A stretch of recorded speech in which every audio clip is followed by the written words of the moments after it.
I'm in the free speech business. In addition to opining here, I own a talk radio station, for crying out loud. I'm a big defender of free speech.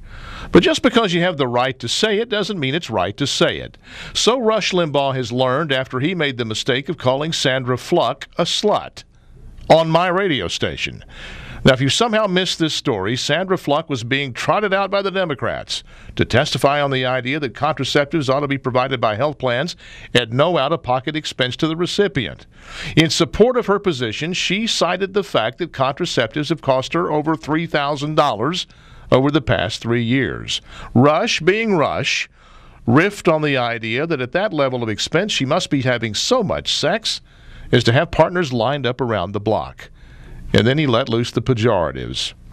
That was an unforced error, Rush. You effectively handed your detractors, and by extension, those with whom I vigorously disagree, a cudgel, and the beating has begun. At KTBB, I received the predictable emails, but notably very few from around East Texas.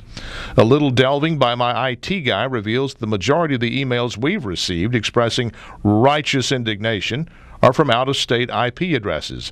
That's evidence of an organized or semi-organized campaign against Rush affiliates nationally, rather than authentic feedback from my own station's listeners. That's bogus, and I'm treating it as bogus. Enabling this type of bogus activism was a rookie mistake, Rush. You made the messenger the issue, and in the process you forfeited the message. So here's the message. The debate has devolved to the point that resisting the idea of providing something for free, such as birth control, is now successfully being characterized as denying access to it altogether. It's like, if I refuse to pay for your lunch, I'm somehow denying you lunch. And we wonder why the country is headed off the financial cliff. That's the message, Rush. Stick to it, please. It's what you're good at. That's my word. What's yours? Go to youtellmetexas.com and you tell me.